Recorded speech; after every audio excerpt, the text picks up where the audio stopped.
السلام کے ظہور میں تعجیل کے لیے بھی بلند کر صلوات۔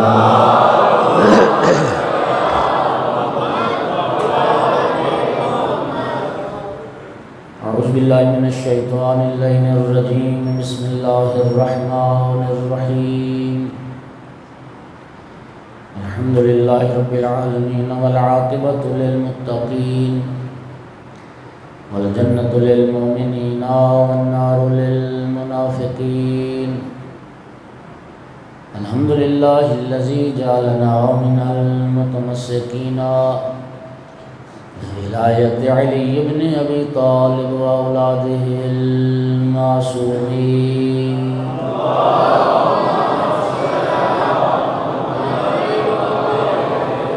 الحمدللہ الذی جعلنا من الباقین علی سید الشہداء واولادہ واصحابہ المظلومین۔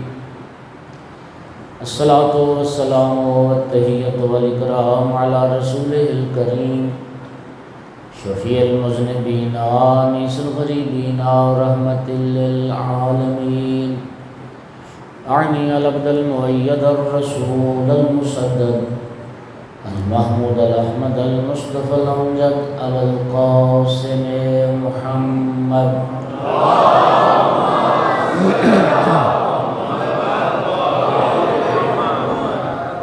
ثم الصلاة والسلام والتحیۃ والاکرام علی آلہ الطیبین الطاہرین المعصومین المنتجبین المنتخبین المظلومین، واللعنۃ الدائمۃ علی اعدائہم الملعونین یوم عداوتہم الی قیام یوم الدین وبعد یوم الدین۔ اما بعد، وقال سبحانہ وتعالی فی کتابہ المجید، بسم اللہ الرحمن الرحیم۔ یا ایہا الذین آمنوا اذا ناجیتم الرسول فقدموا بین یدی نجواکم صدقہ ذالک خیر لکم واطہر، فإن لم تجدوا فإن اللہ غفور رحیم۔ صلوات۔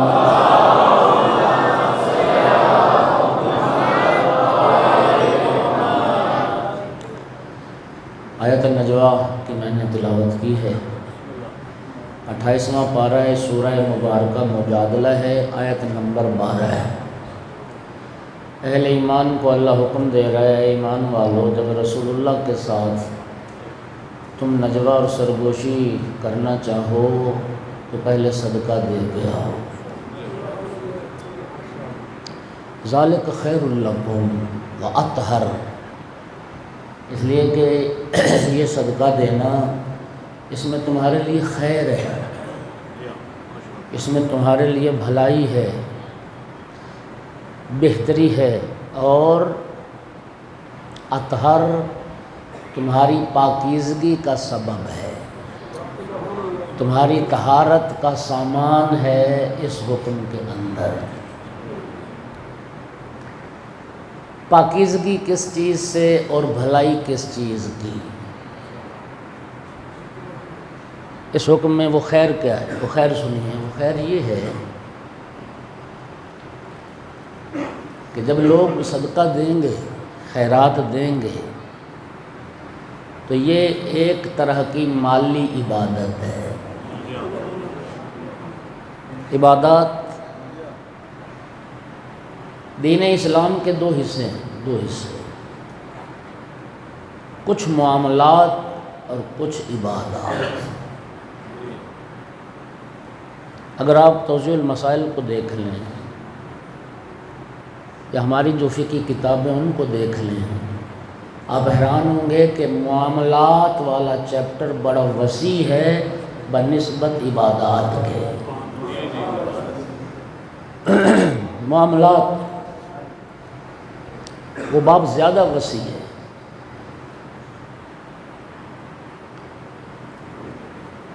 چھٹے امام سے کسی نے، امام صادق علیہ السلام،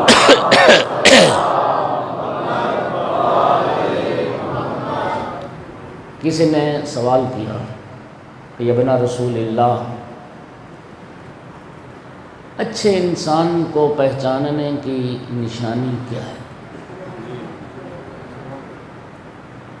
ہمیں ایک اچھا انسان تلاش کرنا ہو تو کس چیز سے پہچانے؟ ایمان سے دوستو آپ حیران ہو جائیں گے کہ جن چیزوں کو ہم کسی انسان کی اچھائی جانتے ہیں، امام نے فرمایا ان چیزوں سے کسی کو نہیں پہچاننا۔ حدیث پڑھتا ہوں، مولا اچھا انسان کو پہچاننا ہو تو اس کی کوئی نشانی فرمایا لا تنظروا الی طول رکوعہم و الی طول سجودہم، لوگوں کے لمبے رکوع اور سجدے نہیں دیکھنے،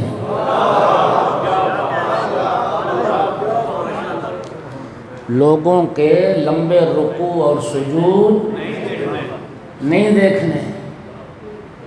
بھلا کیوں؟ کیا پتہ عبادت اس کی عادت ہو۔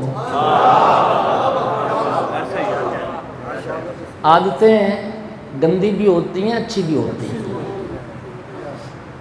کیا پتہ اس کی عبادت اس کی عادت ہو، لیکن اچھے انسان کو اگر تم پہچاننا چاہتے ہو تو معاملات میں پہچانو۔ کیا بات معاملات، لوگوں کے ساتھ جو معاملات ہیں ان میں ایک اچھے انسان کی پہچان ہوگی۔ لوگوں سے جھوٹ تو نہیں بولتا، لوگوں سے وعدہ خلافی تو نہیں کرتا، لوگوں کے حقوق پر ڈاکہ تو نہیں ڈالتا، جی کذب بیانی تو نہیں کرتا، دھوکہ تو نہیں دیتا، ملاوٹ تو نہیں کرتا۔ جو معاملات میں کھرا انسان ہے، امام صادق فرماتے ہیں وہی اچھا انسان۔ اچھا انسان جو معاملات میں اچھا، معاملات کی اہمیت عبادات سے زیادہ ہے۔ کیوں؟ عبادات رب کا معاملہ ہے، وہ عبادت کا محتاج ہی نہیں۔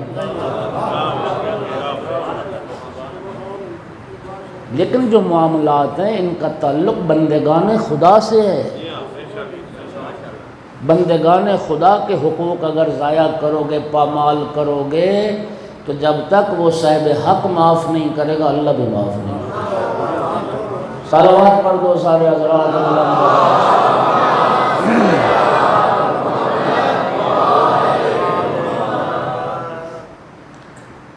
اچھا، اب جو عبادات والا چیپٹر ہے اس کے پھر دو حصے ہیں، کچھ بدنی عبادات اور کچھ مالی عبادات۔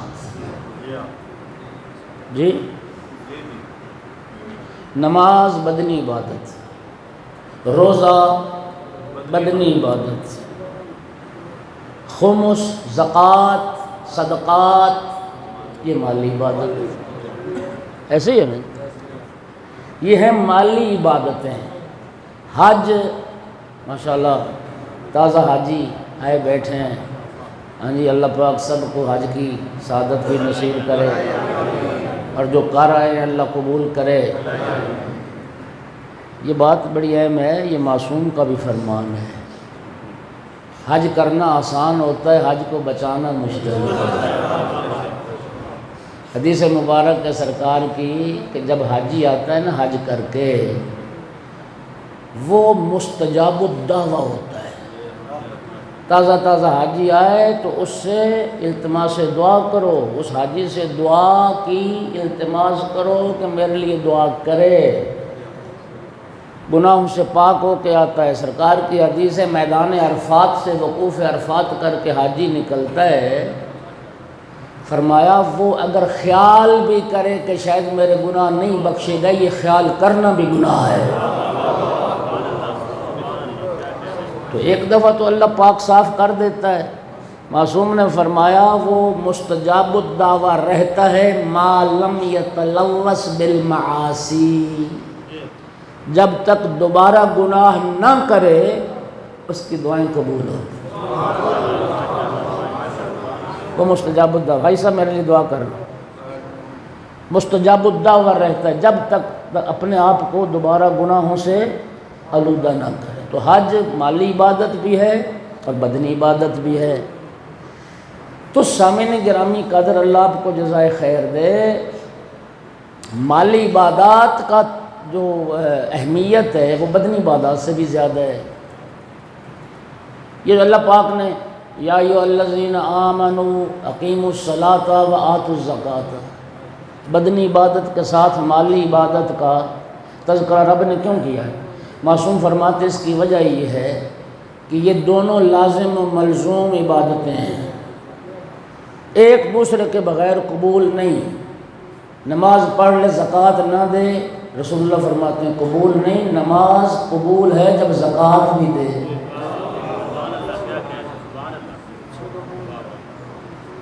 گل اوکھے پاسے نہیں ٹر گئی، اگوار تو نہیں گزر رہا۔ اللہ آپ کو جزائے خیر دے، محبت ہے آپ کو۔ ہم مجلس میں کیوں آتے ہیں؟ سیکھنے کے لیے تو آتے ہیں۔ علم پہلا مرحلہ ہوتا ہے عمل کا۔ علم آتا ہے تو عمل آتا ہے، علم نہیں آئے گا تو عمل کہاں سے آئے گا؟ اور میں آپ سارے احباب کا شکر گزار ہوں، اور مجھے یقین کریں خوشی اس بات کی ہے کہ ماشاءاللہ جوان زیادہ ہیں، الحمدللہ۔ انشاءاللہ علم آئے گا تو پھر عمل بھی آئے گا، ایک دوسرے کے بغیر قبول نہیں ہے۔ اس لیے نماز کے ساتھ ہی اللہ پاک نے زکوٰۃ کا بھی تذکرہ فرمایا ہے۔ تو وہ جو اللہ پاک آیت نجوہ میں فرما رہا ہے نا، اے ایمان والو، رسول اللہ کے ساتھ سرگوشی نجوہ کرنا ہے تو پہلے صدقہ دو۔ صدقہ دینا تمہارے لیے بہتر ہے، صدقہ مالی عبادت ہے، اور اس میں بہتری کا ایک پہلو یہ بھی ہے کہ وہ صدقہ فقراء کی جیب میں جانا ہے۔ وہ صدقہ جو مسکین تھے، فقیر تھے مسلمان، ان کی جیب میں جانا تھا، ان کی مالی مدد ہونی تھی، ان کی کچھ غربت میں ان کا آپ معاون بن جاتے تو بہتری ہوتی ان کے لیے۔ اور تمہارے لیے اس میں بہتری کیا ہے؟ تمہاری نا دنیا سے محبت کم ہو جاتی۔ تسی مزہ نہیں لیا اس گل دا۔ انسان جب واجبات مالی ادا کرتا ہے وہ دنیا کی محبت دل سے نکالتا ہے کرتا ہے۔ جس کے دل میں دنیا کی محبت کوٹ کوٹ کے بھری ہوئی ہے نا، وہ تو اللہ کی راہ میں بھی پیسہ دینے کو تیار نہیں۔ بولو یار۔ تو یہ دنیا کی محبت اور سننا، تم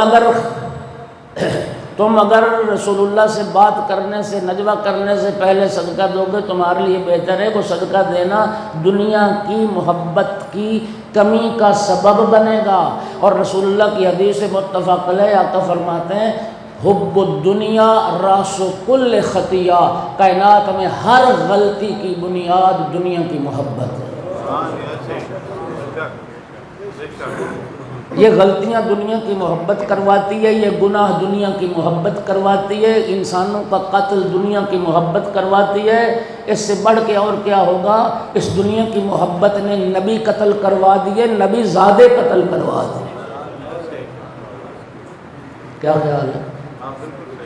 یہ دنیا کا اقتدار، دنیا کی حکمرانی، دنیا کی تمنا، دنیا کی طلب، یہ جرائم کرواتی ہے، جرائم۔ اور جب تم صدقہ دو گے تو دنیا کی محبت میں کمی آئے گی۔ قدردانوں تم قدر نہ کرو گے کون کرے گا؟ خدا کی قسم سب نے دنیا سے محبت کی، واحد علی ابن ابی طالب ہے جس نے دنیا کو طلاقیں دی ہے۔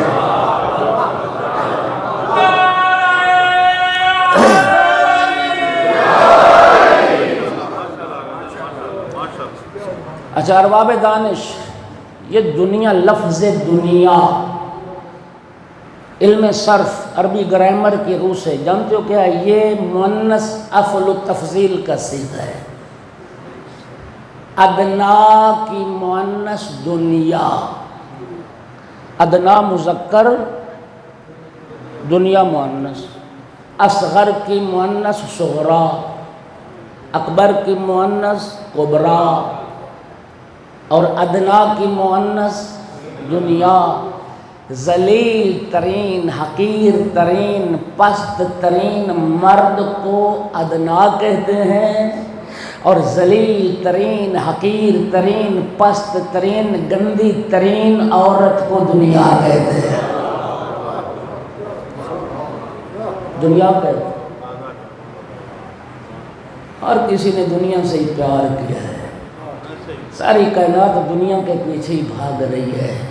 وحد علی ابن ابی طالب علیہ السلام ہے، نہج البلاغہ میں مولا کا کلام موجود ہے، محراب عبادت میں کھڑے ہوتے تھے، پھر دنیا کو خطاب کرتے تھے، یا دنیا یا دنیا ابھی تعرضتے ہم الیہ تشوقتے، اے دنیا کیا تو علی کے در پہ ہونا چاہتی ہے؟ کیا تو علی کو اپنے جال میں پھنسانا چاہتی ہے؟ غری غیری لاہانہ ہینک، غری غیری، اے دنیا خدا وہ وقت نہ لائے علی تیرے چنگل میں پھنسے، جا علی کے علاوہ کسی اور کو دھوکہ دے، علی تیرے دھوکے میں آنے والا ہے۔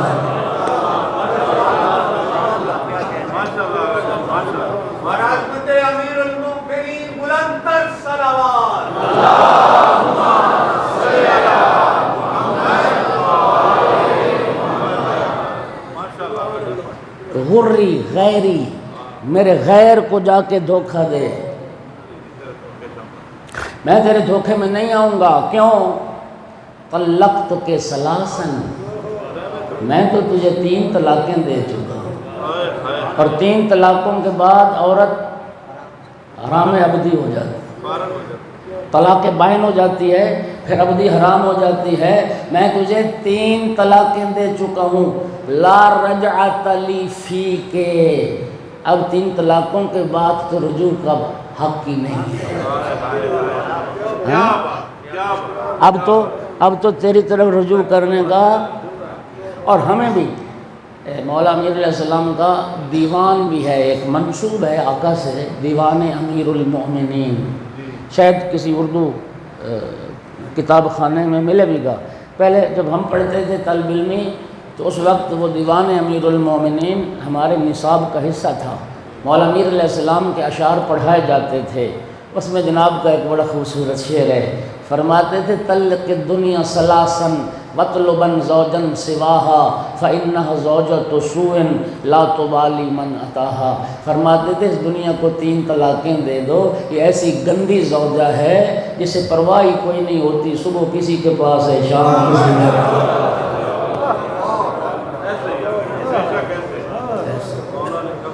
ایسی گندی عورت ہے اسے پرواہ نہیں کون اس کے پاس آ رہا ہے اور کون اس سے جا رہا ہے۔ اللہ فرما رہا ہے ایمان والو، رسول اللہ سے نجوہ کرنا ہے نا تو صدقہ دو، یہ صدقہ دینا تمہارے لیے بہتر ہے۔ دنیا کی محبت کم ہو جائے گی، تمہارے دلوں میں پاکیزگی آ جائے گی دنیا کی محبت سے، لیکن خدا جانتا ہے، شیعہ سنی سب مفسرین لکھتے ہیں کہ مولا علی علیہ السلام کے سوا کسی نے عمل کیا ہی نہیں، مولا علی علیہ السلام کے سوا اس آیت پر کسی نے عمل نہیں۔ بس رب جس کو شرف، عظمت، فضیلت عطا کرے جی، تو اس کا کوئی پھر وہ چھین نہیں سکتا اس سے۔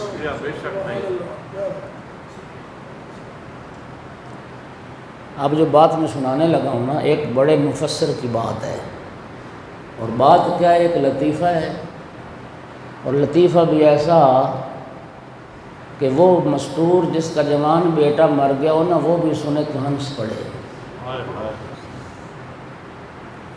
کہتا ہے مفسر، کہتا ہے کہ اس آیت نجوہ پر مولا علی علیہ السلام کا عمل کرنا اور باقی مسلمانوں کا عمل نہ کرنا مولا علی کے لیے فضیلت کی بات نہیں، اور باقیوں کے لیے کوئی ملامت کی بات نہیں ہے نا جی؟ یہ وہ مفسر ہے جس کی تفسیر کے بارے ہمارے علماء کہتے ہیں کہ اس کی تفسیر میں سب کچھ ہے سوائے تفسیر کے، باقی سب سارا زور علمی صرف کرتا ہے صرف اس بات پر کہ پیغمبر کی آل، پیغمبر کے اہل بیت کی فضیلت ثابت نہ ہو۔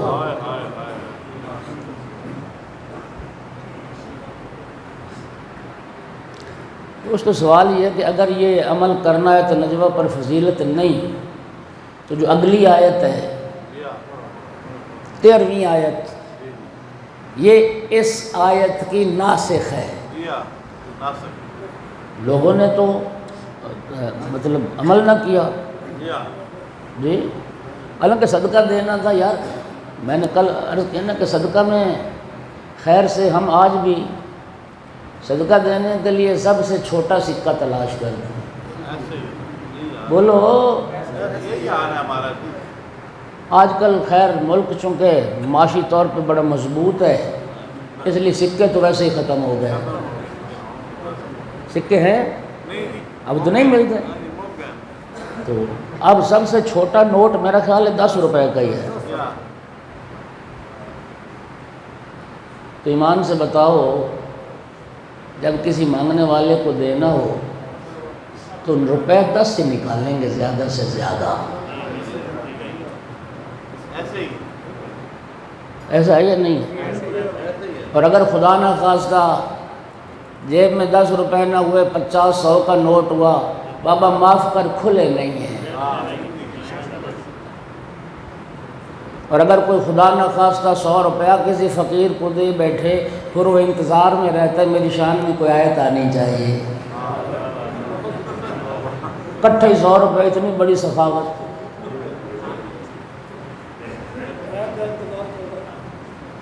تو بھائی ہم صدقے میں تو سب سے میں جب یہ تھے نا سکے، تو دکاندار وہ 10 پیسے والے سکے اتنے اکٹھے کر کے رکھتے تھے۔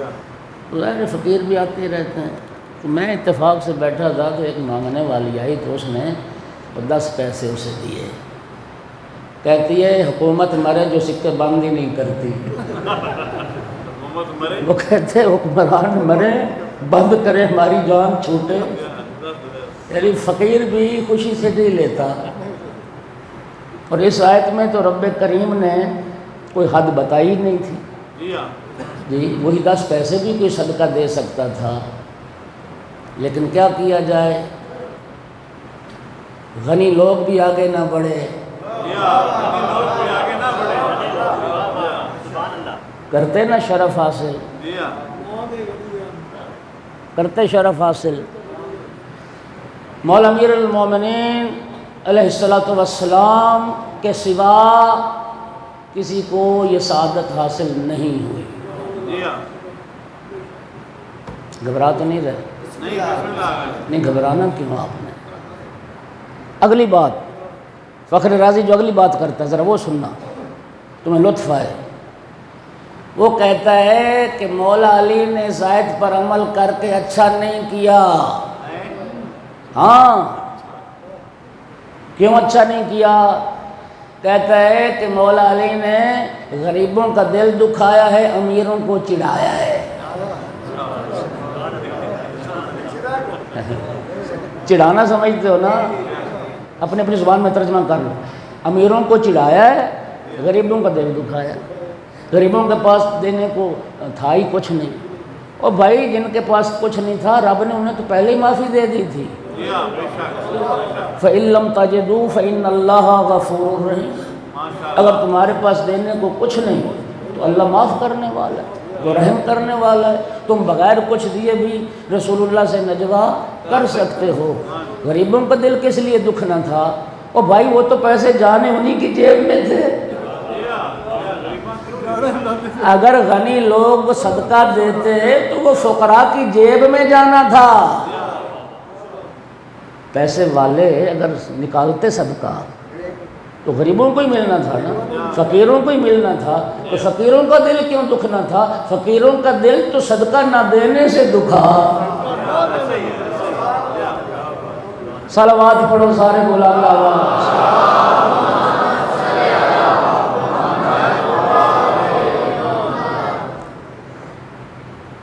اچھا، امیروں کو چڑھانے کی کیا بات تھی؟ کہتے ہیں، لکھتے ہیں کہ حضرت علی علیہ السلام نے جلدی جلدی عمل کر لیا آیت نجوہ پر، اور باقیوں کو ٹائم ہی نہیں ملا، آیت منسوخ ہو گئی۔ مولا علی نے پہلے جلدی جلدی اس حکم خدا پر عمل کر لیا، باقی مسلمانوں کو عمل کرنے کا ٹائم ہی نہیں ملا۔ اچھا مجھے ایمان سے بتائیں، 10 دن یہ حکم خدا رہا، 10 دن کے بعد یہ آیت منسوخ ہوئی، جب مسلمان آزمائے گئے، جب لوگ آزمائے گئے، جب آزمائش ان کی ہو چکی اور کوئی نہ آیا سوائے مولا علی کے، اللہ پاک نے 13ویں آیت سورہ مجادلہ کی اس آیت کی ناسخ ہے جو نازل کی، ارشاد ہوا۔ اب ذرا یہ سنیے ارشاد، اچھا اب ماشاءاللہ دانا لوگ ہیں، پڑھے لکھے ہیں، میں آیت کا ترجمہ کروں گا، آپ ذرا سن لیجئے گا کہ عمل نہ کرنے والوں کی اس میں فضیلت بیان ہوئی ہے۔ جنہوں نے عمل نہیں کیا یہ ان کی تعریف ہو رہی ہے۔ ارشاد ہوا ااشفقتم، 13ویں آیت، ااشفقتم ان تقدموا بین یدی نجواکم صدقات، اے ایمان والو کیا تم ڈر گئے اس بات سے کہ رسول اللہ سے نجوہ کرنے سے پہلے صدقہ دینا پڑتا ہے؟ تاب اللہ علیکم، جاؤ اللہ نے تمہیں معاف کر دیا۔ یہ جو اللہ فرماتا ہے بس میں نے تمہیں معاف کر دیا اور تمہاری توبہ قبول کر لی، نیکی کے بعد توبہ ہوتی ہے یا خطا کے بعد توبہ ہے؟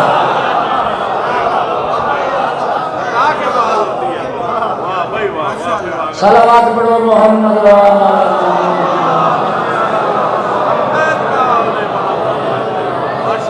پھر صلوات پڑھ دیجئے۔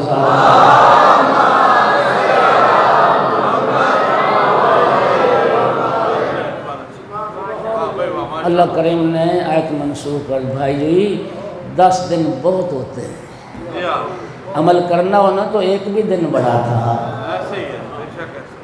اگر عمل کرنا ہو ایک دن بھی بہت تھا، 10 دن۔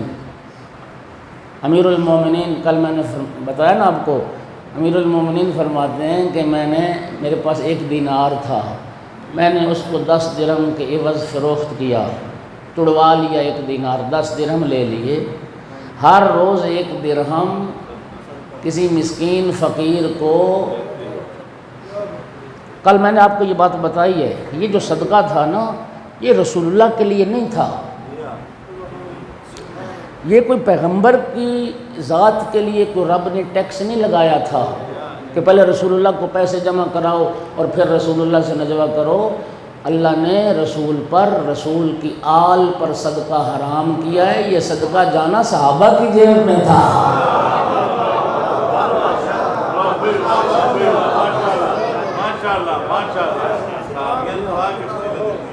ہاں صدقہ تو حرام تھا رسول اللہ پر، اور اللہ نے صدقہ مانگا تھا تو ان فقراء کی معاشی تامین ہوتی، ان کی ضروریات زندگی پوری ہوتی، ان کی مدد ہو جاتی اگر وہ صدقہ دیتے۔ مولا علی فرماتے ہیں میں 10 دن ہر روز 1 درہم صدقہ دے کے رسول اللہ کی خدمت میں آتا تھا، رسول اللہ سے نجوہ کرتا تھا۔ یہ رسول اللہ کا جو مولا علی سے نجوہ ہے یہ ہے آیت نجوہ کے ذیل میں۔ احادیث کی کتابوں میں عالم اسلام کی جو حدیث کی صحیح ترین کتابیں سیاہ ستہ، چیلنج ہے، لفظوں کا ذمہ دار ہوں، اس میں ایک حدیث رسول اللہ کی، ایک حدیث بھی ہے رسول اللہ کی نجوہ کے بارے، اور وہ کب کی بات ہے؟ جب طائف کی جنگ ہوئی ہے،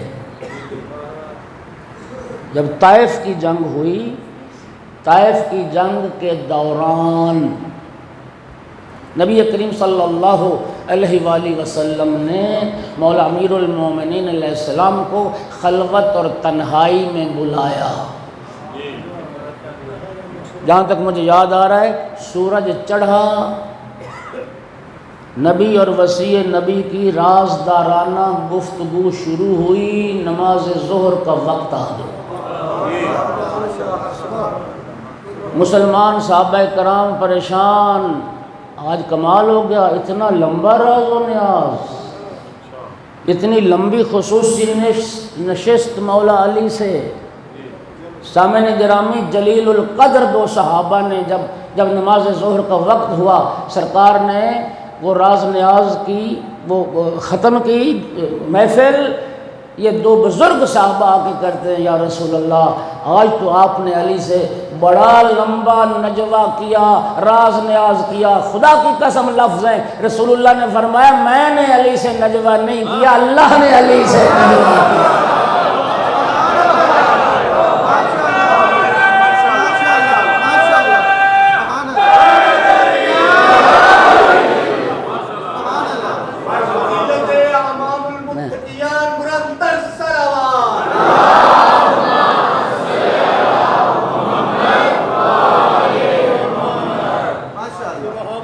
یہ اللہ نے علی سے نجوہ کیا۔ اس کا مطلب کیا ہے کہ کچھ ایسے راز تھے جو پیغمبر نے سوائے علی کے کسی کو نہیں بتایا۔ کل پڑھیے حدیث، پھر پڑھنے لگا، لطف لینا۔ طائف میں بھی اور آیت نجوہ کے نازل ہونے کے بعد اگر ہمیں مولا علی علیہ السلام نہ بتاتے تو ہمیں کیا پتہ چلتا کہ کیا باتیں ہیں۔ وہ جو رسول اللہ سے رازدارانہ گفتگو ہوئی وہ ساری تو نہیں آئی، نبی جانے، نبی کا وصی جانے، لیکن مولا امیر علیہ السلام نے فرمایا کہ ان 10 دنوں میں ہر روز میں جب صدقہ دے کے جاتا تھا، ایک ایک بات ہر روز جو مولا علی نے پوچھی ہے وہ ہمیں بتائی ہے۔ ہاں، وہ ہمیں بتائی ہے ہر روز، وہ میں آپ کو بتاؤں گا، لیکن آج تو ساری نہیں نہ بتاؤں گا، 10 دنوں کی باتیں تو 10 دنوں میں بتاؤں گا۔ صلوات پڑھ دیجیے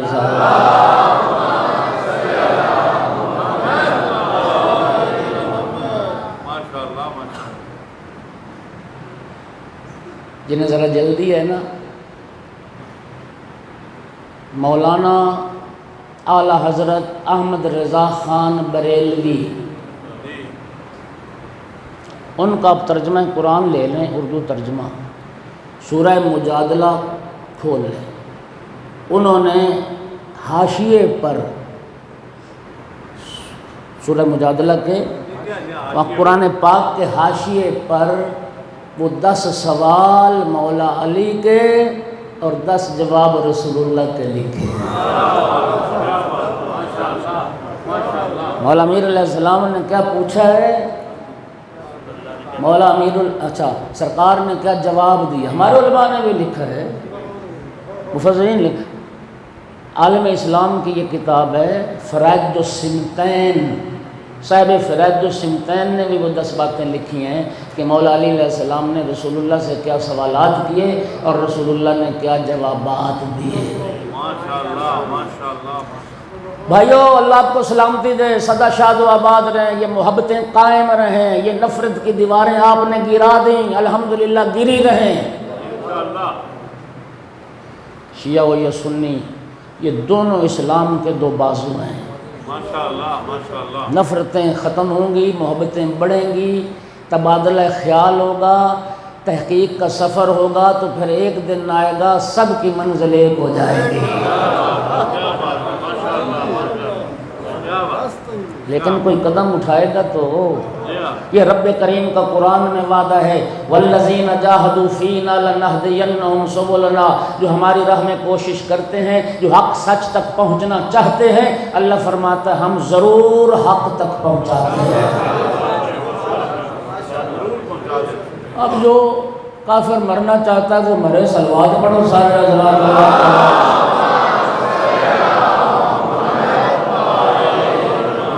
اللہ فرما رہا ہے جو حق کا متلاشی ہے ہم انہیں حق سچ تک پہنچا دیں۔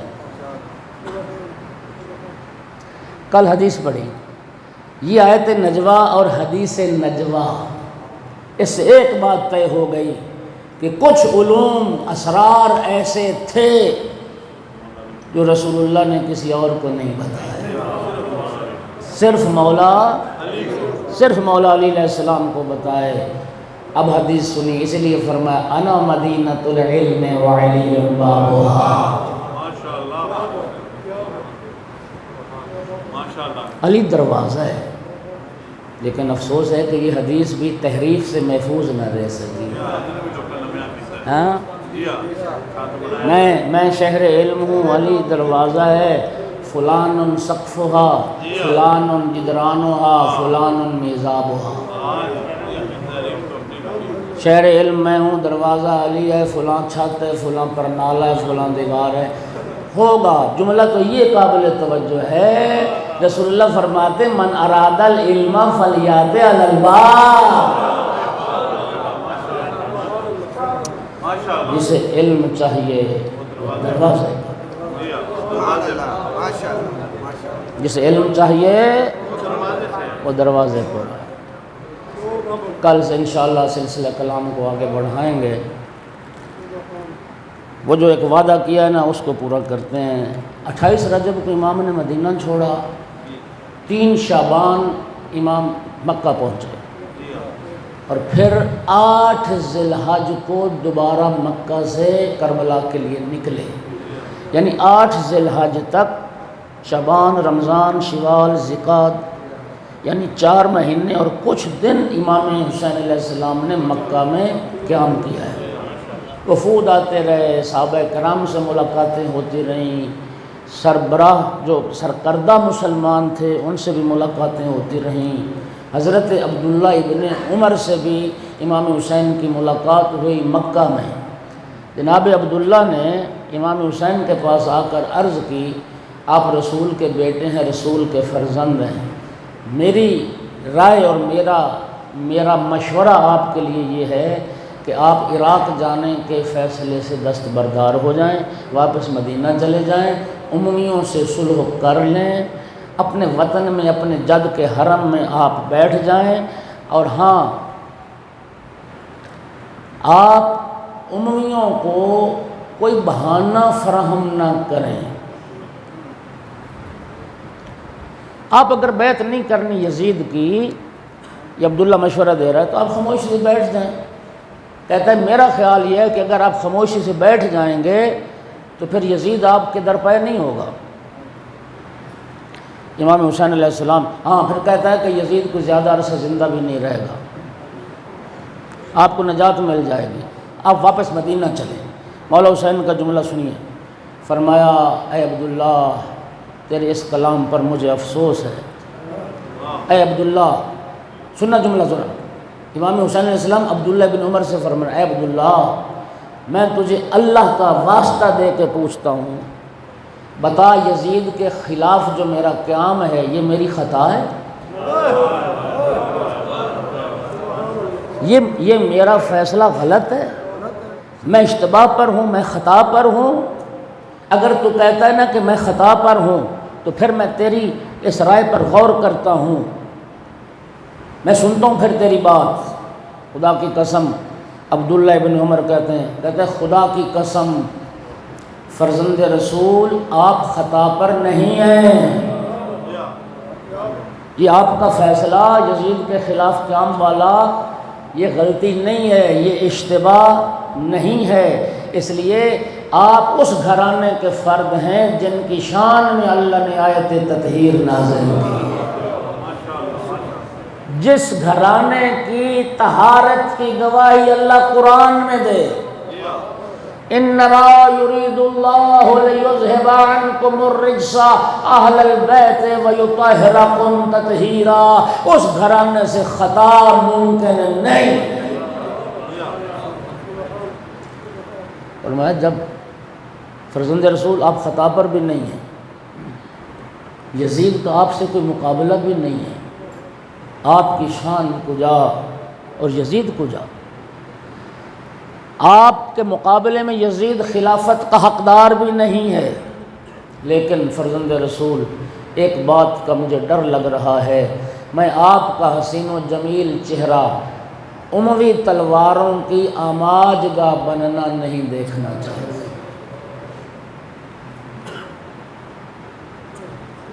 میں دیکھ رہا ہوں اگر آپ قیام کرتے ہیں یہ اموی آپ کو قتل کر دیں گے۔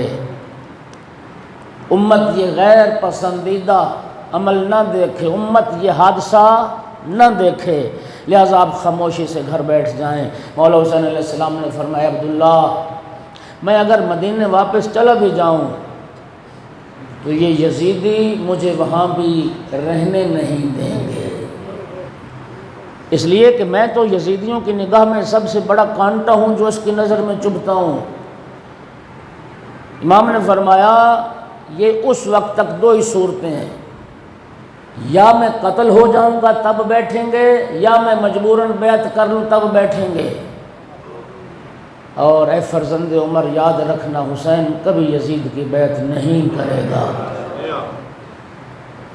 اگلا جملہ سنیے، اما تعلم یا عبداللہ، اے عبداللہ تو جانتا نہیں ہے ان من حوان حوزہ الدنیا علی اللہ تعالی انہو اتی براس یحیی بن زکریا الی بغیۃ من بغایا بنی اسرائیل والراس ینطق بالحجۃ علیہ۔ اے عبداللہ تم جانتے نہیں ہو یہ دنیا کی ذلت اور پستی کی کیا دلیل سنتے ہو مجھ سے؟ سنو یہ اتنی حقیر اور پست دنیا ہے، دنیا کی ذلت دنیا کی پستی کی دلیل مولا نے دی۔ یحییٰ ابن زکریا جیسے نبی کا سر بنی اسرائیل کی ایک زانیہ عورت کو خوش کرنے کے لیے بھیجا گیا تھا۔ اتنی ذلیل دنیا، اتنی حقیر دنیا، اس سے بڑھ کے دنیا کی ذلت اور پستی کیا ہوگی کہ یحییٰ علیہ السلام جیسے نبی کا سر قلم کر کے بھیجا جاتا ہے صرف بنی اسرائیل کی ایک زانیہ عورت کو خوش کرنے، ایک زانیہ عورت کو راضی کرنے کے لیے۔ اور تم جانتے نہیں ہو اے ابو عبد الرحمن، تم جانتے نہیں ہو بنی اسرائیل کیا کرتے تھے؟ صبح صادق کے طلوع ہونے سے لے کر سورج کے طلوع ہونے تک 70 نبی قتل کر دیتے تھے، پھر بازاروں میں دکانیں کھول کے بیٹھ جاتے تھے، خرید و فروخت کرتے تھے، گویا دنیا میں کچھ ہوا ہی نہ ہو، گویا دنیا میں کچھ ہوا ہی نہ ہو۔ اللہ نے بھی ان پر عذاب کرنے میں جلدی نہیں کی۔ ثم اخذ اللہ ثم اخذ بعد ذلك اخذ عزیز المقتدر، اور پھر اللہ رب العزت نے بنی اسرائیل کی اپنی قدرت سے بڑی سختی کے ساتھ گرفت فرمائی۔ اتق اللہ یا ابا عبد الرحمن، اے ابو عبد الرحمن اب میں تجھے وصیت کرتا ہوں تو تقوی الہی اختیار کر، وَلَا تَدْعَنَّ نُصْرَتِي، تو بھی میری مدد سے ہاتھ نہ اٹھا، تو بھی میرا مددگار بن جا اور یزید کی بیعت کے لیے جلدی نہ کر۔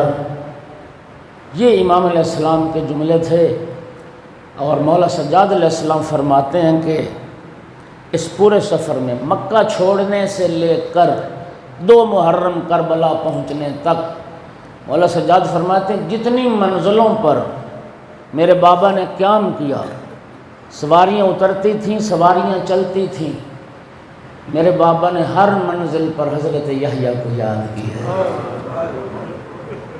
پورے راستے میں میرے بابا حسین حضرت یحییٰ کو یاد کرتے گئے، جس طرح حضرت یحییٰ علیہ السلام کا سر قلم کر کے ایک بنی اسرائیل کی زانیہ عورت کے لیے بھیجا گیا تھا، رسول کے بیٹے کا سر قلم کر کے یزید کی خوشنودی کے لیے بھیجا گیا تھا، یزید کی خوشنودی۔ اجرکم علی اللہ، 4 محرم ہو گئی، آئیں آج کربلا کے ان 2 ننھے شہیدوں کو رو لیں جن کو سگی ماں نہیں روئی ہے۔ آج کربلا کے ان شہیدوں پہ آنسو بہا جنہیں ان کی سگی ماں نہیں روئی۔ وہ شہید کون ہے؟ حیدر کرار کے نواسے، جعفر طیار کے پوتے، امام حسین علیہ السلام کے بھانجے، جناب زینب کبریٰ کے لال۔ اجرکم علی اللہ۔ خدا کی قسم شیعہ سنی بھائیوں، ہمارے کروڑوں سلام کربلا کی ماؤں کو۔ کیا مائیں تھی کربلا والی، اللہ جانتا ہے۔ عاشور کی جب شب آئی نا، ہر ماں اپنے بیٹے کو سامنے بٹھا کے کہتی تھی بیٹا سب سے پہلے تم نے آقا پر قربان ہونا ہے۔ میں لفظوں کا ذمہ دار ہوں۔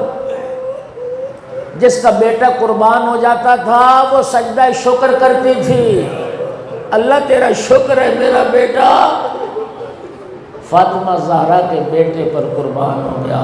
اور میں نے کربلا میں ان ماؤں کو روتے ہوئے دیکھا جن کی اولاد نہیں تھی۔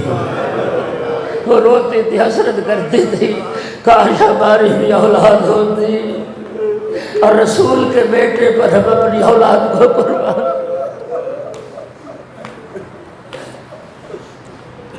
جناب اون و محمد کا تذکرہ کرنا ہے۔ میں اس مقام پر جناب عبداللہ ابن جعفر طیار کا بھی تذکرہ کروں گا۔ جعفر طیار کے بیٹے ہیں، مولا علی کے بھتیجے بھی ہیں، مولا علی کے داماد بھی ہیں۔ جناب زینب کبریٰ صلوات اللہ علیہ کے شوہر ہیں، بحر جود و سخا ان کا لقب تھا۔ 28 رجب کو جب امام حسین علیہ السلام چلنے لگے، بہن سے فرمایا بہن میرا مشن تیرے بغیر مکمل نہ ہوگا، لیکن نانا کے دین کی کچھ حدیں ہیں۔ عبداللہ تیرا وارث ہے، عبداللہ تیرا شوہر ہے، اے میری بہن میں اس وقت آپ کو ساتھ لے چلوں گا جب عبداللہ آپ کو اجازت دے گا۔ اللہ اکبر۔ جناب ثانی زہرا اپنے سرتاج کے پاس آئیں۔ جناب عبداللہ چہرے کی کیفیت کو دیکھ کے سمجھ گئے، اے امیر المومنین کی بیٹی آج آپ پریشان اور اداس نظر آتی ہیں۔ میری آقا زادی نے عرض کی عبداللہ اے میرے چچا کا بیٹا، آپ میرے مالک ہیں، آپ میرے وارث ہیں، میں نے آپ سے کبھی مانگا کچھ نہیں ہے۔ آج میں آپ سے اجازت لینے آئی ہوں، میں اپنے بھائی حسین کے ساتھ سفر پہ جانا چاہتی ہوں۔ عبداللہ اے میرے چچا کے بیٹے آپ جو فرمائیں گے میں اس کی اطاعت کروں گی، لیکن ایک بات آپ بھی سن لیں، میں بھائی حسین کے بغیر جی نہیں سکوں گی، میں بھائی حسین جناب عبداللہ کو وصیت یاد تھی۔ جب مولا علی علیہ السلام نے اپنی لخت جگر کا عقد پڑھا تھا جناب عبداللہ کے ساتھ، اس نکاح میں یہ شرط رکھی گئی تھی، 2 شرطیں رکھی تھی مولا علی نے۔ پہلی شرط رکھی تھی عبداللہ میری بیٹی زینب کو ہر روز بھائی حسین سے ملنے کی اجازت ہو،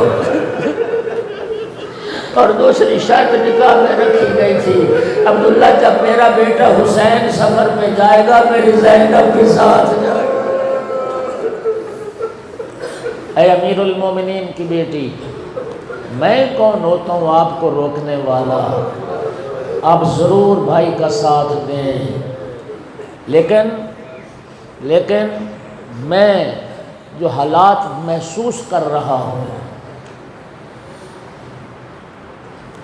میں آپ کے بھائی کے لیے خطرہ محسوس کر رہا ہوں۔ اے بنت پیغمبر میں نے نا آپ کے نانا کی ایک حدیث سنی ہے، آپ کے جد رسول اللہ نے فرمایا ہے صدقہ مصیبتوں کو ٹال دیتا ہے، صدقہ مشکلات کو ٹال دیتا ہے۔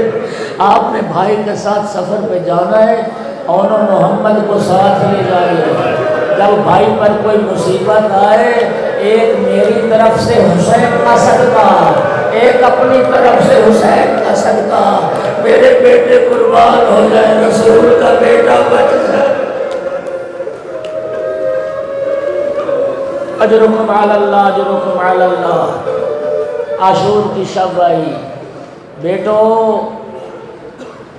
بی بی کا جملہ سننا، بیٹو علی اکبر کو بھی میں نے پالا ہے، تمہیں بھی میں نے پالا ہے، لیکن اکبر ہے میرے ویر حسین کا بیٹا، وہ میرے نانا کا ہم شکل ہے، وہ میرے جد رسول اللہ کی شبیہ ہے، وہ میرے جد رسول اللہ کی تصویر ہے۔ بیٹو بس ایک بات کا خیال رکھنا، علی اکبر سے پہلے ماموں پر قربان ہونا ہے۔ اور بیٹا سنو، تم حیدر قرار کے نواسے ہو، تم جعفر طیار کے پوتے ہو، جب لشکر یزید کے سامنے جانا اور جہاد کرنا تمہیں زبان سے اپنا تعارف نہ کروانا پڑے، تمہارا جہاد بولے کہ حیدر قرار کے نواسے جنگ کر رہے ہیں، جعفر طیار کے پوتے جنگ کر رہے ہیں۔ صبح عاشور طلوع ہوئی، ماموں کی خدمت میں، ماموں جان ہمیں جہاد کی اجازت دیجیے۔ اللہ اکبر، زینب جیسی بہن کے بیٹے مولا حسین فرماتے بیٹو تم میری بہن کی یادگار ہو، تمہیں کیسے مرنے کی اجازت دوں؟ خیمے میں آ گئے، میری آقا زادے نے فرمایا بیٹو ابھی تک تم زندہ ہو؟ اماں ماموں اجازت نہیں دیتے، پھر دوبارہ آئے مولا کے بعد، آقا اجازت دیجیے، قدموں سے لپٹتے تھے، روتے تھے، اجازت دیجیے، مولا اجازت نہیں دے رہے۔ ایران کے ایک وائز کا جملہ عبادت ہو جائے گی، جب اجازت مولا نہیں نہ دے رہے تھے، جناب اون عرض کرتے ماموں جان آپ تو جانتے ہیں نا اولاد کے سامنے ماں کو تماچا لگے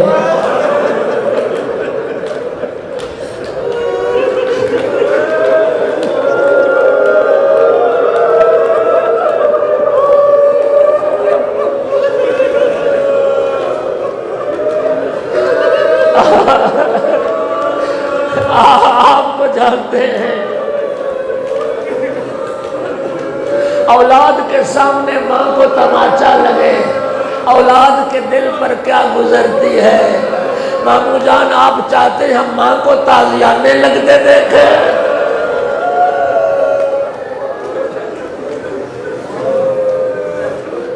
اللہ اکبر۔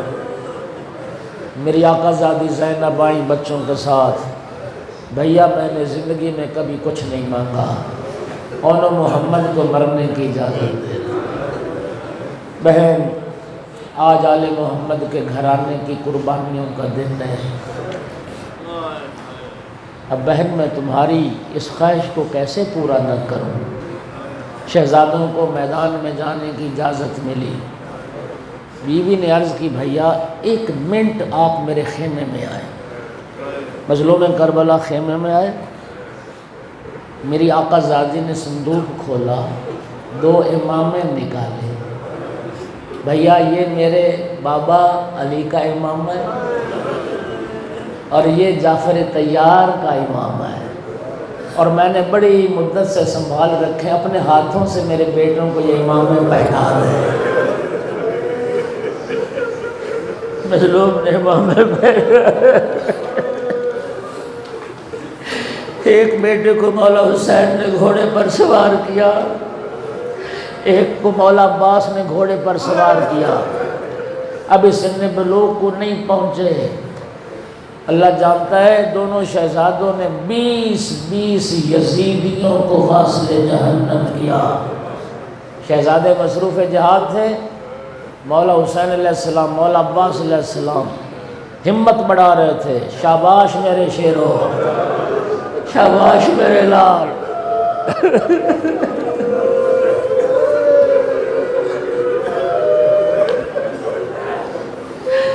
عزادارو عاشور